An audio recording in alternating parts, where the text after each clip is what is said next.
Hello guys, അപ്പോൾ എല്ലാവരും എന്ത് പറയുന്നു? സുഖമായിട്ടൊക്കെ ഇരിക്കുന്നു.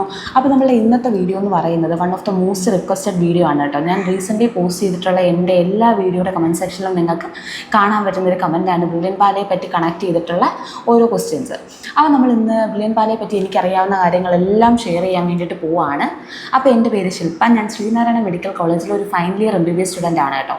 2019-20, അതായത് 2020 നീറ്റിന് വേണ്ടിയിട്ടാണ് ഞാൻ ബ്രില്യൻ പാലയിൽ റിപ്പീറ്റ് ചെയ്തത്. പിന്നെ ഞാൻ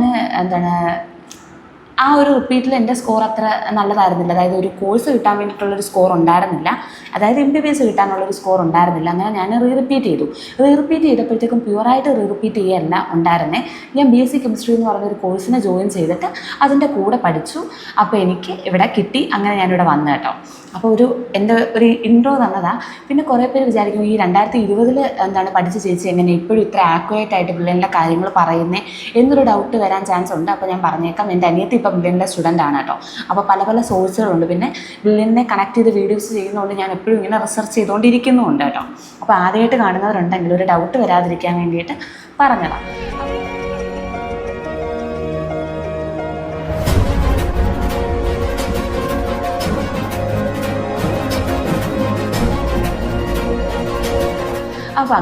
അപ്പോൾ എനിക്ക് ഏറ്റവും കൂടുതൽ വന്നിട്ടുള്ള കമൻസ് എന്ന് പറയുന്നത് ബ്രില്യൻ പാലയിലെ ഫീസ് എത്രയാണ് എന്ന് കുറേ അധികം പേര് ചോദിച്ചിട്ടുണ്ടായിരുന്നു. അപ്പോൾ ഫീസ് എന്ന് പറയുന്നത് 84,000 പ്ലസ് 80% GST ആണ് കേട്ടോ.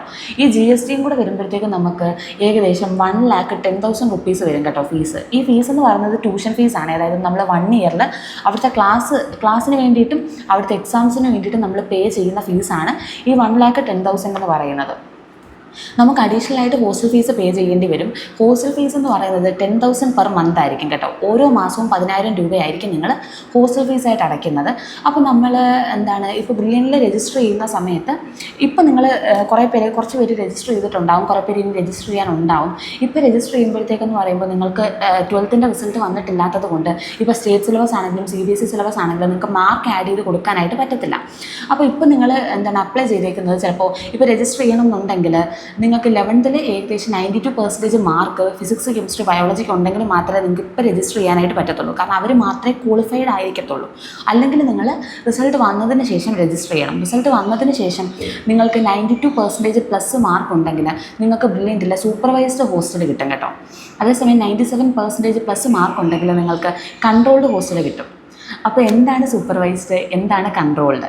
അപ്പോൾ നിങ്ങൾക്ക് പറഞ്ഞത് മനസ്സിലായല്ലോ. അതായത് ട്യൂഷൻ ഫീസാണ് നമ്മൾ ഈ പറയുന്നത് 1,10,000 വരുന്നത്. പിന്നെ ഹോസ്റ്റൽ ഫീസ് നമ്മൾ അഡീഷണൽ ആയിട്ടൊരു 10,000 രൂപ കൊടുക്കേണ്ടി വരും. ഇപ്പോൾ രജിസ്റ്റർ ചെയ്യാൻ പറ്റുന്നത്, അതായത് ബ്രില്യനിലൊരു മാർക്കിൻ്റെ ക്രൈറ്റീരിയ ഉണ്ട്. അതായത് ഇത്ര മാർക്ക് ഉണ്ടെങ്കിൽ മാത്രമേ നിങ്ങൾക്ക് അവിടെ അഡ്മിഷൻ കിട്ടത്തുള്ളൂ.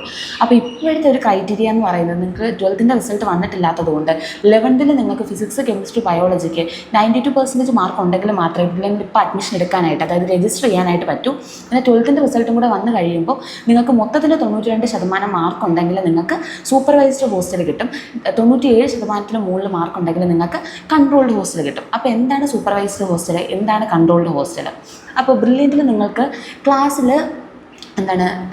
നമ്മുടെ സ്കൂളിലേക്ക് പോലെ ഒരു ക്ലാസ് ടീച്ചർ ഉണ്ടാവും. ബ്രില്യൻറ്റിൽ നിങ്ങൾ ക്യാമ്പസിൽ, അതായത് നിങ്ങൾ ക്ലാസ്സിന് പോകുന്ന ക്യാമ്പസിൽ നിങ്ങൾക്കൊരു ക്ലാസ് ടീച്ചർ ഉണ്ടാവും.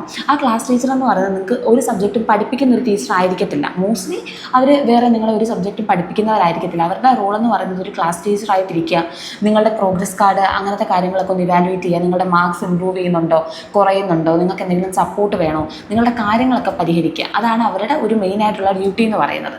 അപ്പോൾ ഈ അതായത് ബ്രില്യൻറ്റിലെ നോൺ ടീച്ചിങ് സ്റ്റാഫ് വാർഡനായിട്ട് വരുന്ന ഹോസ്റ്റലാണ് കൺട്രോൾഡ് ഹോസ്റ്റൽ. അതായത് ബ്രില്യൻറ്റിലെ നോൺ ടീച്ചിങ് സ്റ്റാഫ് ആയിരിക്കും നിങ്ങളുടെ ഹോസ്റ്റലിലെ വാർഡൻ. മനസ്സിലായോ?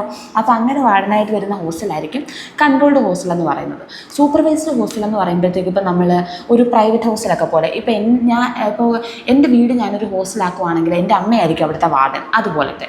അപ്പോൾ അങ്ങനത്തെ ഹോസ്റ്റലിനാണ് നമ്മൾ സൂപ്പർവൈസ്ഡ് ഹോസ്റ്റൽ എന്ന് പറയുന്നത്. ബ്രില്യൻറ്റിലെ ഫാക്കൽറ്റീസ് തന്നെ, അതായത് നോൺ ടീച്ചിങ് സ്റ്റാഫ് തന്നെ വാർഡനായിട്ട് വരുന്ന ഹോസ്റ്റലാണ് കൺട്രോൾഡ് ഹോസ്റ്റൽ എന്ന് പറയുന്നത്. അപ്പോൾ കൺട്രോൾഡ് ഹോസ്റ്റലിൽ നമുക്ക് കിട്ടണം എന്നുണ്ടെങ്കിൽ 97% മാർക്ക് വേണം. സൂപ്പർവൈസ്ഡ് ഹോസ്റ്റലിൽ കിട്ടണം എന്നുണ്ടെങ്കിൽ 92% മാർക്ക് വേണം കേട്ടോ. അപ്പോൾ ഇതിപ്പോൾ ഞാൻ പറഞ്ഞത് സ്റ്റേറ്റ് സിലബസിലെ ആളുകളുടെയാണ്.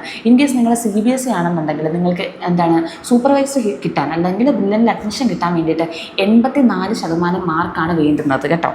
അപ്പോൾ നിങ്ങൾക്ക് കൺട്രോൾഡ് കോഴ്സിൽ കിട്ടാൻ വേണ്ടിയിട്ട് വരുന്ന പെർസെൻറ്റേജ് എന്ന് പറയുന്നത് 88% ആണ്. അപ്പോൾ CBSE സ്റ്റുഡൻസ് ആണെങ്കിൽ നിങ്ങൾക്ക് 84% ഉണ്ടെങ്കിൽ സൂപ്പർവൈസ്ഡ് ഹോസ്റ്റൽ കിട്ടും. 88% എബോവ് ഉണ്ടെങ്കിൽ നിങ്ങൾക്ക് കൺട്രോൾഡ് ഹോസ്റ്റൽ കിട്ടും. 88% ആൻഡ് എബോവ് ഉണ്ടെങ്കിൽ നിങ്ങൾക്ക് കൺട്രോൾഡ് ഹോസ്റ്റൽ കിട്ടും.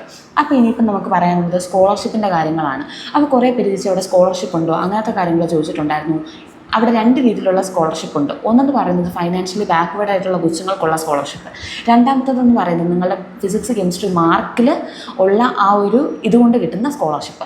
അപ്പോൾ ഈ സ്കോളർഷിപ്പ് ഇപ്പോൾ മാർക്സിൻ്റെ ബേസിസിലാണ് നിങ്ങളുടെ സ്കോളർഷിപ്പ് വരുന്നതെന്നുണ്ടെങ്കിൽ ഇപ്പോൾ നമുക്കറിയാം ഫിസിക്സ് കെമിസ്ട്രി ബയോളജി 11ൻ്റെയും 12ൻ്റെയും കൂടെ ആഡ് ചെയ്യുമ്പോഴത്തേക്കും നമുക്ക് ടോട്ടൽ വരുന്നത് 600 മാർക്സ് ആണ്. അപ്പോൾ 588 മുതൽ 600 ഉള്ളവർക്കാണ് ഈ സ്കോളർഷിപ്പ് കിട്ടുന്നത്. 588 മാർക്സ് ഫിസിക്സ് കെമിസ്ട്രി ബയോളജി 588 മാർക്കുള്ള ഒരാൾക്ക് 10% സ്കോളർഷിപ്പ് നിങ്ങളുടെ ഫീസിൽ കിട്ടും. അപ്പോൾ ഈ 1,10,000 നിങ്ങൾക്ക് 10% ഡിസ്കൗണ്ട് കിട്ടും. ഇനിയിപ്പം 588 കഴിഞ്ഞിട്ട് ഇപ്പോൾ ഒരു 590 ഉള്ള ഒരാൾക്ക് 20% ഡിസ്കൗണ്ട് കിട്ടും. ആ ഒരു ഇത് ഇങ്ങനെ മാർക്ക് കൂടുന്നതനുസരിച്ച് നിങ്ങളുടെ സ്കോളർഷിപ്പ് എമൗണ്ട് ഇങ്ങനെ കൂടി വരും. അങ്ങനെ ആയിരിക്കും. അപ്പോൾ അത് ഒഴികെയുള്ള ഫീസ് അപ്പോൾ ആ ഡിസ്കൗണ്ട് ഒഴികെയുള്ള ഫീസ് നിങ്ങളവിടെ പേ ചെയ്താൽ മതി. ഇനിയിപ്പോൾ ഞാൻ പറഞ്ഞതുപോലെ ഫൈനാൻഷ്യലി ബാക്ക്വേർഡ് ആയിട്ടുള്ള സ്റ്റുഡൻസിന് സ്റ്റുഡൻറ്റ് മൈത്രി എന്ന് പറയുന്നൊരു സ്കോളർഷിപ്പ് ഉണ്ട് കേട്ടോ. അപ്പോൾ ആ ഒരു സ്കോളർഷിപ്പ് എന്ന് വെച്ച് കഴിഞ്ഞാൽ നിങ്ങൾക്ക് കിട്ടണം എന്നുണ്ടെങ്കിൽ ഇപ്പം ഞാനവിടെ ചെന്നിട്ട് അയ്യോ ഞാൻ ഒത്തിരി ഫൈനാൻഷ്യലി ബാക്ക്വേർഡ് ആണ് എനിക്ക് അത്രയും പൈസ ഇല്ല എന്ന് മാത്രം പറഞ്ഞാൽ പോരാ. നമ്മൾ അവിടെ ചെന്നിട്ട് പറയണം. അതിനോടൊപ്പം തന്നെ നിങ്ങൾ വില്ലേജിൽ നിന്ന് ഒരു പേപ്പർ മേടിച്ച് കൊടുക്കേണ്ടി വരും. അപ്പോൾ ഇത് നിങ്ങൾ ഇപ്പോൾ നേരിട്ട് ചെന്ന് അഡ്മിഷൻ എടുക്കുന്ന സമയത്ത് ആ ഒരു പ്രൊസീജിയർ നിങ്ങൾക്ക് മനസ്സിലാവും. അപ്പോൾ നിങ്ങൾ അതിനുശേഷം വില്ലേജിൽ നിന്ന് പോയിട്ട് വേണ്ടുന്ന അവർ പറയുന്ന പേപ്പേഴ്സൊക്കെ കൊണ്ട് കൊടുത്താൽ മതിയായിരിക്കും. അപ്പോൾ ഇത്രയും കാര്യങ്ങളൊക്കെയാണ്. പിന്നെ കുറേ പേര് ചേച്ചി ബില്ലിൻ്റെ ഹോസ്റ്റലിലെ ഫുഡ് എങ്ങനെയുണ്ടെന്നൊക്കെ ചോദിച്ചിട്ടുണ്ട്. അത്യാവശ്യം നല്ല ഫുഡൊക്കെയാണ് കേട്ടോ. ഇപ്പോൾ കൺട്രോൾഡ് സൂപ്പർവൈസ്ഡ് ഹോസ്റ്റലിലാണെങ്കിൽ ഇപ്പോൾ ആ ഒരു പർട്ടിക്കുലർ ആയിട്ടുള്ള ആ ഒരു വീട്ടിൽ അതായത് ഇപ്പം ബില്ലിൻ്റെ കോമൺ ആയിട്ട് ഒരു മെനു ആയിരിക്കും. അതായത് ഇപ്പോൾ 3 ദിവസം ചിക്കൻ കൊടുക്കണം എന്നുണ്ടെങ്കിൽ ആ ഒരു 3 ദിവസം ചിക്കൻ കൊടുത്തേ പറ്റും. അപ്പോൾ അങ്ങോട്ടും ഇങ്ങോട്ടും ഡേറ്റിന് വ്യത്യാസം ഉണ്ടാവും. ഇപ്പോൾ ചിലപ്പോൾ കൺട്രോൾഡ് ഹോസ്റ്റലിൽ ചിക്കൻ കിട്ടുന്ന ദിവസമായിരിക്കത്തില്ല സൂപ്പർവൈസ്ഡ് ഹോസ്റ്റലിൽ കിട്ടുന്നത്. പിന്നെ 2 ആൾക്കാർ ഉണ്ടാക്കുന്നതായതുകൊണ്ട് അതിൻ്റേതായിട്ടുള്ള വ്യത്യാസം വരും. അപ്പം ഫോളോ ചെയ്യുന്ന മെനു എന്തായാലും കോമൺ ആയിട്ടുള്ള മെനു ആയിരിക്കും കേട്ടോ. അപ്പം അങ്ങനെ പിന്നെ കുറേ പേര് എൻ്റെ അടുത്ത് ചോദിച്ചേക്കുന്ന ഒരു കാര്യം എന്ന് പറയുന്നത് ചേച്ചി എന്താണ് ബ്രില്യൻറ്റിലെ ടെസ്റ്റ് സീരീസ് എന്നുള്ളതാണ് കേട്ടോ. അപ്പോൾ ബ്രില്യൻറ്റിൽ ശരിക്കും പറഞ്ഞു കഴിഞ്ഞാൽ ഇപ്പോൾ റിപ്പീറ്റ് ചെയ്യാനായിട്ട് 3 സ്കീമാണുള്ളത്. 1 ഓഫ്ലൈനായിട്ട് റിപ്പീറ്റ് ചെയ്യാം, 2 ഓൺലൈനായിട്ട് റിപ്പീറ്റ് ചെയ്യാം, 3 ബ്രില്യൻറ്റിലെ ടെസ്റ്റ് സീരീസ് വേണമെങ്കിൽ എടുക്കാം. അപ്പോൾ ഈ ബ്രില്യൻറ്റിലെ ടെസ്റ്റ് സീരീസ് എടുക്കുന്നത് കൂടുതലും ഇപ്പോൾ നമ്മളിപ്പോൾ ഞാൻ ചെയ്തതുപോലെ ഇപ്പോൾ ഞാൻ BSc കെമിസ്ട്രി എന്ന് പറയുന്നൊരു കോഴ്സിൻ്റെ കൂടെയാണല്ലോ പഠിച്ചത്. അപ്പോൾ അങ്ങനത്തെ സാഹചര്യം ഉള്ളവർക്ക് വേണമെങ്കിൽ എടുക്കാൻ പറ്റുന്നൊരു സംഭവമാണ് ബ്രില്യൻറ്റിലെ ടെസ്റ്റ് സീരീസ്. അപ്പോൾ ബ്രില്യൻറ്റിലെ ടെസ്റ്റ് സീരീസ് എടുക്കുകയാണെങ്കിൽ നിങ്ങൾക്ക് ലേണിംഗ് ആപ്പ് കിട്ടും കേട്ടോ.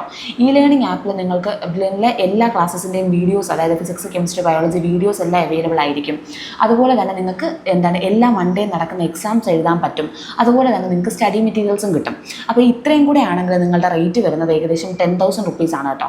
അപ്പോൾ ബ്രില്യൻറ്റിലെ ടെസ്റ്റ് സീരീസിനകത്തിൽ നമുക്ക് ലേണിംഗ് ആപ്പും എക്സാംസും സ്റ്റഡി മെറ്റീരിയൽസും കൂടെ കിട്ടുന്നതിന് നമ്മൾ 10,000 rupees ആണ് കൊടുക്കുന്നത്. ഇനിയിപ്പോൾ നിങ്ങൾക്ക് ലേണിംഗ് ആപ്പും ലേണിംഗ് ആപ്പും എക്സാംസും മാത്രം മതി, സ്റ്റഡി മെറ്റീരിയൽസ് വേണ്ടെന്നുണ്ടെങ്കിൽ അത് നിങ്ങൾക്ക് കിട്ടുന്ന എമൗണ്ട് എന്ന് പറയുന്നത് 3,000 rupees ആയിരിക്കും കേട്ടോ. അപ്പോൾ ഇങ്ങനെയാണ് ബ്രില്യൻറ്റിലെ ടെസ്റ്റ് സീരീസ് സംഭവങ്ങളൊക്കെ ഉള്ളത്. അപ്പം ഞാൻ കുറേയേറെ കാര്യങ്ങൾ അതായത് എനിക്ക് റിപ്പീറ്റഡ് ആയിട്ട് വരുന്ന കുറേയേറെ കാര്യങ്ങൾ ഇതിനകത്ത് ആൻസർ ചെയ്തിട്ടുണ്ട്. ഇനി നിങ്ങൾക്ക് എന്തെങ്കിലുമൊക്കെ ചോദിക്കാനുണ്ടെങ്കിൽ നിങ്ങൾ കമൻറ്റ് സെക്ഷനിൽ ചോദിക്കാം കേട്ടോ, ഞാൻ ഡീറ്റെയിൽ ആയിട്ട് പറഞ്ഞേക്കാം. അപ്പോൾ അത്രേ ഉള്ളൂ. ടാറ്റാ.